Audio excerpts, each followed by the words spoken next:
તો આજે આપણે બો સ્ટફ એટલે કે લાઠી દાવના અમુક સ્ટેપ અને અગત્યની બાબતો આ વિડીયોમાં આપણે જાણીશું. મારું નામ છે ઉજાસ રાણા અને આશા રાખું છું તમને આ વિડીયો મદદરૂપ થશે બો સ્ટફ શીખવા માટે. સૌથી પહેલાં તો એની અંદર અગત્યની વસ્તુ છે કે ગ્રીપ, કે પકડવાનું કઈ રીતે લાઠીને. તો તમે સેન્ટરમાં, તમે જમણા હાથમાં સેન્ટરથી લાઠીને પકડી શકો અને લાઠીને મૂવમેન્ટ મળવી જોઈએ. લાઠી જે છે એ એકદમ ફિટ પકડવાથી મૂવમેન્ટ નહીં મળે, એને થોડું લૂઝ રાખવી અને એને મૂવમેન્ટ લઈ શકે એ રીતે એને પકડવી જોઈએ. એની ઉપર બીજો હાથ સપોર્ટર હેન્ડ તરીકે મૂકવામાં આવે છે અને એને લોક કરવામાં આવે છે કે જેથી લાઠી પડી ન જાય. ત્યારબાદ સૌથી પહેલું સ્ટેપ જે આપણે શીખીશું એ છે જાંગવાર. કારણ કે એ પગે વાગતો હોય છે એટલે એને જાંગવાર કહેવામાં આવે છે. એ કંઈક આ રીતે હોય છે કે જમણેથી પણ જાંગવાર થઈ શકે છે અને ડાબી બાજુથી પણ જાંગવાર થઈ શકે છે. તો જેમ રાઇટ હેન્ડેડ બેટ્સમેન બેટિંગ કરે છે અને જેમ લેફ્ટ હેન્ડેડ બેટ્સમેન બેટિંગ કરે છે, તો એ જ રીતે છે કે રાઇટી અને લેફ્ટીમાં કોમ્બિનેશન છે. રાઇટી લેફ્ટી આ છે જાંગવાર, કે જે પગે વાગતો હોય છે જાંગવાર. તમારે આને શીખી અને એની સખત પ્રેક્ટિસ કરવાની છે અને પ્રેક્ટિસ થયા બાદ એને સ્પીડમાં પણ કરી શકાય.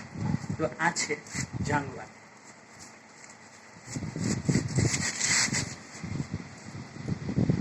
આ તો પહેલું સ્ટેપ જાંગવાર, જે રાઇટી અને લેફ્ટીનું આ કોમ્બિનેશન. ત્યારબાદ બીજું સ્ટેપ જે આપણે શીખવું જોઈએ એ છે શિરાવાર. એ માથે વાગતો હોય છે, એને શિરાવાર કહેવાય છે અને એ ઉપરથી વાગતો હોય છે. જાંગવાર હંમેશા નીચેથી મારવામાં આવે છે, જ્યારે શિરાવાર ઉપરથી મારવામાં આવે છે. તો આ છેડા તરફ તમે જુઓ, ત્યાંથી ઉપર તરફ આપણે વાર કરીએ છીએ. આ રીતે માથે વાગશે એટલે એને શિરાવાર કહેવામાં આવે છે. તો આ છે શિરાવાર અને એ જ રીતે આ બાજુથી ફરીથી મારવામાં આવશે. તો બે શિરાવાર છે, એક છે જમણી બાજુથી શિરાવાર અને ડાબી બાજુથી શિરાવાર. જાણે આપણે ઘોડી ચલાવતા હોય આ જ સિચ્યુએશન છે અને એને જ્યારે સ્પીડમાં કરવામાં આવે છે તો એ કંઈક આ રીતે રૂપ લે છે.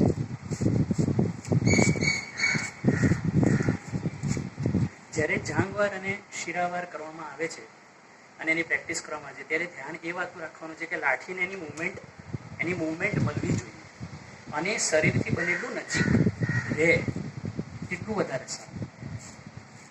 આ છે શિરાવાર, ફરી એકવાર જોઈ લો, અને આ છે જાંગવાર. બરાબર, તો આ છે જાંગવાર અને શિરાવાર. હવે આટલું શીખ્યા પછી આટલાની ખરેખર સારી રીતે પ્રેક્ટિસ કર્યા પછી આપણે બંનેનું કોમ્બિનેશન કરવાનું છે. એક જાંગવાર અને એક શિરાવારનું કોમ્બિનેશન કરી અને લાઠી બે હાથે સરસ રીતે ચલાવી શકાય છે. ખૂબ જ પ્રેક્ટિસ માંગી લેશે, એટલું સહેલું નથી, પણ પ્રેક્ટિસ કરવાથી બધું શક્ય બને છે. તો એક જાંગ અને એક શિરાનું કોમ્બિનેશન હું બતાવું છું. પહેલાં સ્લોમાં બતાવું છું. તો આ છે જાંગ, ત્યારબાદ શિરા, પછી પાછું જાંગ અને શિરા. આ રીતે જાંગવાર, શિરાવાર, પછી જાંગ અને શિરા. તો જાંગ અને શિરાનું આ કોમ્બિનેશન, જાંગ શિરા જાંગ શિરા, જાંગ શિરા જાંગ શિરા. અને જ્યારે એને ફાસ્ટ કરવામાં આવે ત્યારે એ આ રીતે દેખાય છે.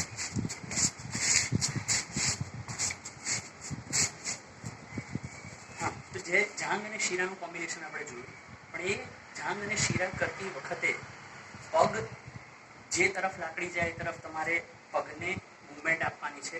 તો જ તમને લાકડી ફેરવવા માટે જગ્યા મળશે. આ રીતે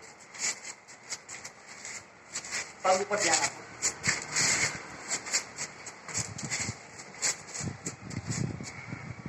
આશા રાખું છું આપણને આ વિડીયો મદદકારક રહેશે. આભાર.